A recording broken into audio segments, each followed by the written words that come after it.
steroids. The horsepower rating is high. The cars are heavy and made for destruction. Tempers will flare, and the hits will come hard.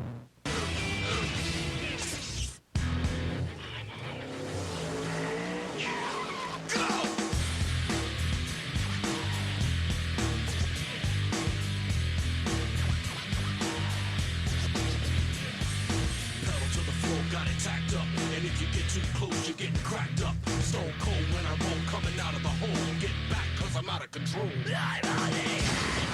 Hello, everyone, and welcome to another edition of Lucas Oil on the Edge. This week, we're going to bring you to the historic Speedrome at Indianapolis, Indiana, for none other than a demolition derby. You are looking at a demolition derby car, but it's not your average demolition derby car. This is called the super modified category, and they actually have a lot of advancements, a lot of technology inside of one of these demo cars. Hello, everyone. I'm Ken Stout. We're going to bring you an exceptional demolition derby, a little twist on some things that you haven't seen before. That's what this show is all about, bringing you something you've never seen before. Now, a typical demolition derby car, you might think it's just an old car out of the junkyard. Well, they have some rules to follow here in this division, which is called Dent, by the way. These cars have to be 1985 or newer. But if you take a look at the inside of the car, look at the extensive bracing that's allowed in the super modified division. They have bracing back behind the seat. They're allowed to run up from the frame through the entire body of the car, giving this thing a lot of stability. Now I'll show you some other things that these guys work with as well. As you take a look at some of these cars, you'll also find some big horsepower,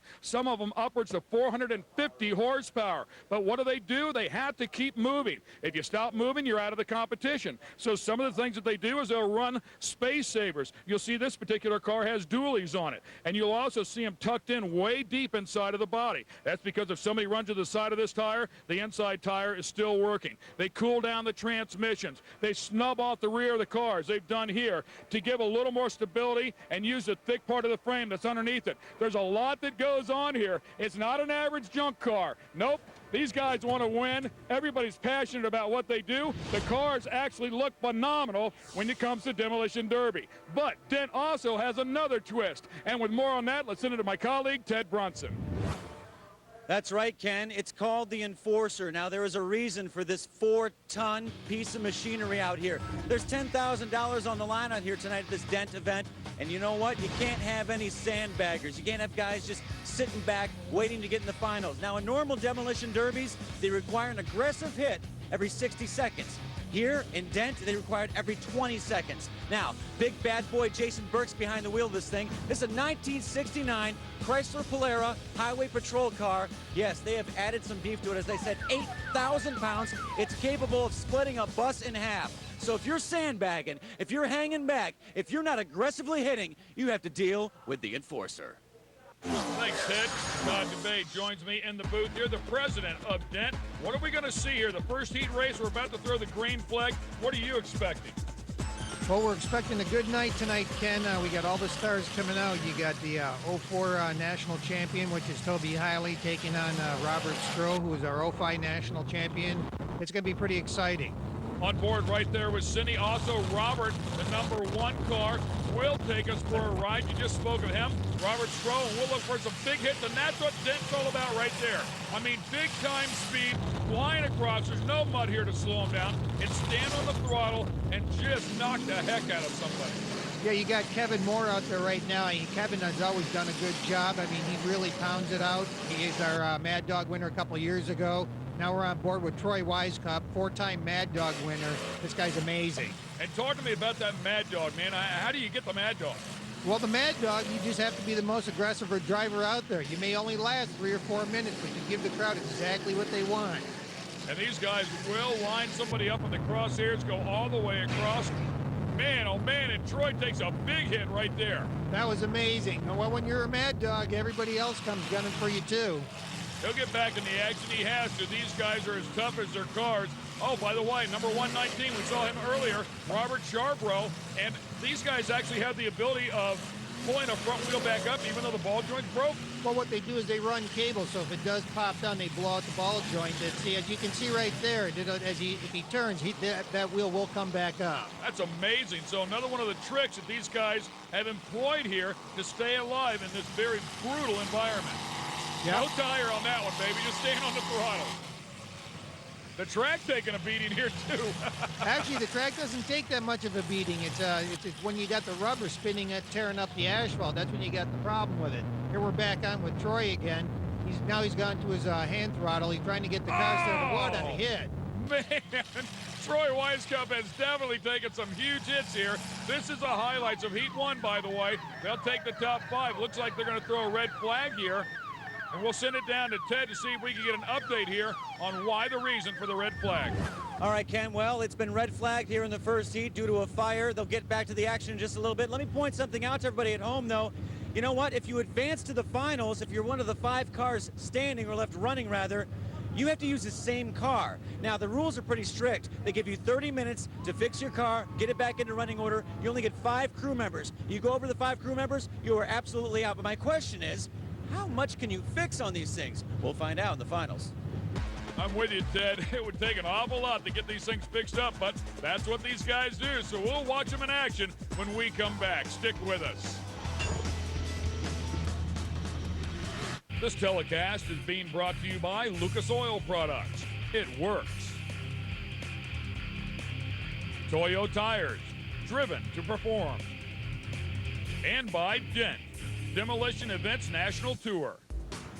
Welcome back to Dent, the Demolition Derby. This is a super modified class, and we are going into heat number 2. Welcome back to Indianapolis, Indiana. Once again, Todd DeBay sitting alongside the president of Dent. We saw a great heat 1. Give all the fans a hint of what they're going to see here the rest of the night. Some big hits. Talk to me about the players inside of heat 2. Well, we got Michael Decker, this landman, who's always been my favorite. He's out there. You got Larry Cavaliers out there. You got Todd Hollinger. You got some of the big names all again out there. There's Hollinger putting on a nice hit in the 244 car. Mike Decker lining them up, and Mike Decker, we had a chance to talk with him a little bit earlier in the day. He's definitely a madman, and you got to take a look at the mental aspect of what these drivers know they're going to go through and endure whenever they get inside of one of these events. Oh, man, because right there, that's what can happen to you that quickly. Yeah, that was the Todd Hollinger car going and putting on a good hit. Oh, there's the 216 of Steve Jackson. He actually replaced his little brother, Joey, who just didn't have the nerve to get out there today. So it looks like he and Decker are tearing it up. Oh, we see the Enforcer. The Enforcer in there on the 222, making it happen right there to Richard Hargett. Apparently, either got out of bounds or he felt like he wasn't participating enough.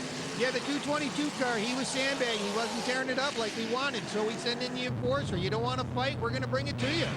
Greg Elliott, the 272 was the caboose part of that train that just went by. Now the 216 with a big hit. Steve Jackson, part of the Orange Crush here, doing a great job. Yeah, Steve is really doing a great job here. And then you got the, here goes the Slam Man again. Oh, yeah. Do you hear the crowd? Oh, look at that. Over the wall, baby. Excellent. Photographer's running. Oh, and he stands on the gas and saves it. Larry Cavalieri doing a great job. Over 50 feature wins out here, and looks like he's stuck, so the Enforcer will help him out a little bit. We heard about that vehicle earlier today. 8,000-pound car. That thing's a beast. Yeah, the Enforcer plays a big role in the event here. It does free him up, and we can stop the event if somebody gets hurt. And once again, we can take the fight to him if you don't want to put it on out there. The 237 of Larry Cavalieri not finished yet. And looks like he's going to get the Mad Dog. Well, Larry's in the running for the Mad Dog on this one. We've got, Steve Jackson. Oh, that was a big hit from the Richard Hilton, the Iron Man. And, of course, you're kind of in jeopardy. You want to go for the Mad Dog. It earns you points, but when you get the Mad Dog, that means you've had some big hits, and maybe your car can't make it back for the final. And $1,500. Well, when you first look at this vehicle, you say, well, must have been a good show. He's done for the night. Not so. This is the car of last year's world champion, Robert Scrow. Now, Robert, 20 years experience, 100-plus wins doing this stuff. You got 30 minutes to get your car back and ready for the finals. Not much you could do other than add some fluids, maybe cut out the back so you can see. It's got to be a real pressure cooker. Oh, yeah, it's real hard. You got to get tires on it. You got to make it mobile. Basically, that's all you got to do here is just try to get it so you can get back out on track. Now, you can see out the back, and obviously you want to hit more from the back end because you want to save that motor as much as you can, but you can't even see out of that hood. Yeah, it's pretty well. I think I might only have a couple, 3 or 4 hits left in it, but I'm here, going to try to make the feature again. He says he's ready to go. He looks pretty calm, 20 years plus experience. I think I'd freak out if I was in there, but that's why he's the champ. He does look pretty good. Come on back for heat number 3. Brunson, foolish enough to stand down there close to these madmen. We're saved up here in the booth. Heat 3 coming at you. We said it before, they take the top 5 out of each heat. There's 3 heats. That will give us the 15 cars needed for the final. This is heat number 3. The green flag flies, and the first hit, kind of docile. I guarantee you we'll pick up the pace here in a moment. The car's looking pretty good here, too, I might add. Yeah, I mean, actually, they usually start out a little bit slower and they start dialing stuff in. Oh, that was Emery Martin putting a vicious hit on David Scheibner. And that's what they love to do, man. That's what it's all about. See the judges climb down off the concrete barriers there, trying to give these guys a little bit of room because they do get wound up. Now, here we are on with Kevin Gappen, the Punisher, the 399 car, 3-time Mad Dog winner. Kevin is amazing. The Superman car in there getting beat up pretty hard. Kind of a 3-way hit right there. Looks like the 319 not able to move around there. Emery Martin could be done here already. And the 399 almost gets turned over. That's Kevin Gappen. We saw him a moment ago. And then now you just saw the 310 of Steve Pauly coming in. Oh, Emery Martin on the 398 car is David Scheibner. Yeah, shame on me for saying that he was not able to be mobile there. Apparently he got it running pretty good. Greg Norris in the 389 doing a great job. Now we see the 310 and the 330. The 310 driven by Steve Pauly. We should also say they actually rope off, if you will, kind of a corral in the middle of this track. And the 304, driven by Jack Teagarden, has actually put one over on his side. So they'll stop this to make sure the driver's okay. We're going to send it down to Ted Brunson because we were looking for a lot of action here in this third heat. Everybody trying to make it into the final. Ted, what's it look like from your vantage? Well, they told us that the third heat was going to have a lot of action, a lot of heat, and it proved so. The Mad Dog, Harold Wagner, flips sunny side up halfway, put him back over, car starts back up, he says we're good to go. I don't know, these guys are a little nuts. I love it. So is that legal, Todd? Can you be turned over and go again? Yes, he can. As long as he's not leaking any fuels that are going to set him on fire, our guys will check it out, make sure he's clean, and then they let him go. Oh, excellent. Steve Pauly in again on Gappen. That's exactly what they look for here, and now the enforcer gets a whack there. Looks like he was giving somebody a little tune-up. Yeah, they just didn't want to put the fight on, so he'll bring it to you. Missing wheels, missing tires, it doesn't matter. That thing will still move. They'll stand on the throttle and run it till it's done. Emery Martin's still in there after that big hit. Oh, Steve Pauly, I tell you, he is in the running for a Mad Dog for Heat 3. And then there's Scheibner back in again on it. That's awesome. It just, anybody they can hit, they just stand on the throttle as hard as they can, and whatever happens, happens. There, like that, there's 319, he wasn't even moving. Yeah, well, Scheibner, he took a few hits from Emery earlier, so I think he's just dishing back what he got earlier. Yeah, I mean, we always hear about that, in NASCAR. Hey, he hit you. Are you going to carry that grudge forward? Here, we want them to do that. They bring it on. That's what it's all about. Hey, let's take time out for our Lucas Oil Product Spotlight. Well, as we look at the dozens of cars out here at the Indianapolis Speedrome as we get ready for this huge event, you need to have a great vehicle, of course. Of course, they're stripped down. A lot of technology goes in to make sure they don't get completely crumbled, but you have to have good steering. If your power steering goes, forget about it. You're toast. Now, if you do have a leak in your power steering, whether it's here or residential, Lucas Power Steering Stop Leak can help that. Guaranteed to eliminate the squeals, stop leaks, or the rough spots. You name it. If you use it correctly, it's guaranteed to work or your money back. Power steering, very huge. You can't have those rough spots. You got to make sure that you're smooth on the road or especially smooth inside the Speedrome. Hey, the guys are getting that one ready for a national event. Come on back. Welcome back to the Speedrome here in Indianapolis, Indiana for Super Modified National Championship, courtesy of Dent. This is the final round. We've been talking about how 5 cars transfer to this final round all night long, but they can also transfer the Mad Dogs, so effectively giving us some more cars if the Mad Dogs can make it to the final round. There's 6 of them that are eligible. There's more on tonight's event. Let's send it down to Ted Brunson.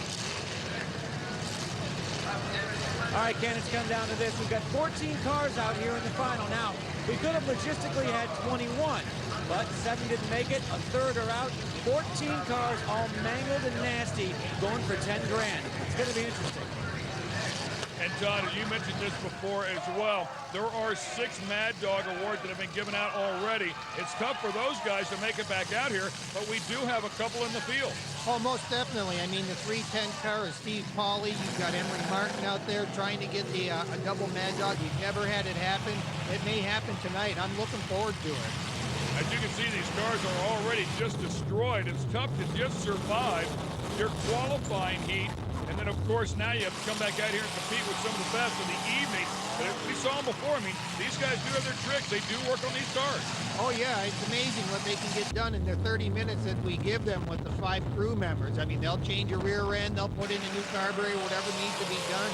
You got 4 national champions out there that are just trying to be the second-time national champions. Never been done before either. Oh, a huge hit. Oh, and look at Chad Markley, the 136 just putting him all the way over on the door. That was Shea Weldon that just got put on his side, and Chad, he's going for the Mad Dog. He's doing donuts just to boot. He's so wound up. So, yeah, they're going to red flag this deal. As you can see there, they want to make sure that Shea can get out of that car safely. Yeah, they just have to make sure that there's no fuel leaking, that there's not going to be any potential fires. The Dent staff, they're out there and they're doing their stuff. We'll be back in a moment to finish the final up. Driven to perform. And by Dent, Demolition Events National Tour. Welcome back to the Speedrome. This is the final round here of our Demolition Derby event tonight. And it's been tough just to make it this point. You see these guys are absolutely going for it 100%. Oh, yeah, you can see Toby Hiley here going in on the 388 car of Lloyd Kirkham, 2 national champions trying to eliminate each other. It's pretty exciting stuff. You know what blows my mind is my car looks absolutely fine. I drive it down the road. I don't run into anybody, and yet something can break to the point that it won't run anymore. And you look at these things here, and they're still going. It blows my mind. Well, that's it. It's the world of Demolition Derby. These people will go and build these cars so that as they start to fold up, they get stronger. A big hit again out of Richard Hilton in car number 200. You can see some of the fluid. You can see the fan there, of course. Looks like it's scrubbing into something, or possibly even the front of the crankshaft there. One of the pulleys making some sparks, but they're still alive. Yeah, you got Robert Stroh in the Dent 1 car going after the 127. I can guarantee you that those two are going to battle until the end of the night. That was great, the 175 of Brian Shainlevin. And he's still trying to move. You look, see the left front wheel look like it's locked up, or trying to lock up. And car number 1, I mean, he's still in the deal right there. The Duke of Righteousness. Yeah, Robert Duke of Righteousness. He's finished twice. Second place a couple of times, third place a couple of times. Same thing with Toby Hiley in the 127 car. Todd Hollinger making some contact there with Dent 2 and Daryl Monroe. And then the 388. You got the 388 of Lloyd Kirkham, our 2000 national champion. Lloyd is always there in the money at every one of these national champions. And then you got Uncle Harry in the 378 car. He's always very close. You got these guys, I mean, they're hitting hard. Oh, yeah. He just freed him up a little bit. By the way, Uncle Harry with that car painted in a tribute to the Earnhardts, of course, senior and junior. Great looking ride, at least it was earlier tonight. Yeah, it was a real pretty car. Most of these drivers bring out nice looking vehicles, but they are built to the nines. Now we're getting down to just a few cars left, and it's just going to boil down to who's got the right setup. You know, some of these guys, you mentioned before, there are some tricks. They'll run a high gear ratio. 456 rear differentials, a 244 goes over on his lid. That's Todd Hollinger. Yeah, that's, you know, I mean, as the car's the center of gravity, as they get in there and they get high, they just get rolled over real easy. So, as you can hear the sirens going off there, the red flag's flying. Once again, we will have to pause for a moment to make sure that driver is okay. We'll get him rolled over back on all fours as we go for a ride with him on board there as well. Let's send it down to Ted. All right, once again, another flip right behind me, number 244, Todd Hollinger. As we look, they flipped him right over. There's only 4 cars left here, Ken. Does he have what it takes to stay in this thing? There is $10,000 on the line. Have I mentioned that? That's a lot of cash, man. Certainly could get you into another Demolition Derby piece of machinery. Yeah, I mean, this is the battle for Demolition Derby supremacy. Down to Shea Weldon, Todd Hollinger, you've got Lloyd Kirkham, and then also, naturally, Toby Hiley, who's trying to regain his title. Todd, I've seen a lot of stuff fly out of the inside of the tires as well. What do they put inside of the tires to keep these things going? A lot of the drivers will double tire them, and some will use foam. Most of them don't use the foam because it puts a little bit too much weight on the axle. Two cars left going out of the 244 and the 127. Toby Hiley, and the 127 definitely gets a big shot right there. And there you go. You've got some absolutely fantastic driving with Toby Hiley. I mean, he's out driving the Todd Hollinger, and that's what happens. Puts him up on the barriers, and maybe he'll leave him up there. So, and if he can't get back off the barrier, I guess effectively out of competition. Well, no, we'll go take him off with the Enforcer car, but then we'll just, the last car to make the last hit is the overall winner. By the way, you can see the sticks there on the down post of the vehicles. When they break that stick away, they're basically telling the other competitors and the judges that they are officially finished for the night. This looks like it. This is the last hit. Here's your winner. Number 127, Toby Hiley, doing a great job. By the way, Steve Pauly, the first person to ever win a double Mad Dog in one night. Congratulations to him. And in congratulations to Toby Hiley, our first ever two-time national champion. Buddy, 2 championships in the last 3 years. It didn't look good for you for a while, but once you put him up on that barrier, you seem to have a little bit of control. A lot of luck. It's a lot of luck. Well, it seems to be a lot of luck once you get to this final round. What did you have to do to your car to get it ready, other than, of course, the tires, but what did you guys have to thrash on? Tires and get it so I can see, which really, as you see, didn't work out so good. So, but got lucky. How exhausted are you after a day like this? Oh, you don't even know. I'm so tired. It's so hot. You'll get some more energy when you cash that 10 grand, huh? Yeah, I hope. It's certainly been a night of hard hits. We hope you enjoyed it. For Ted Brunson and Todd DeFay, I'm Ken Stout. Remember, you're not living unless you're on the edge. We're going to be watching one of the most exciting forms of figure 8 racing on the planet.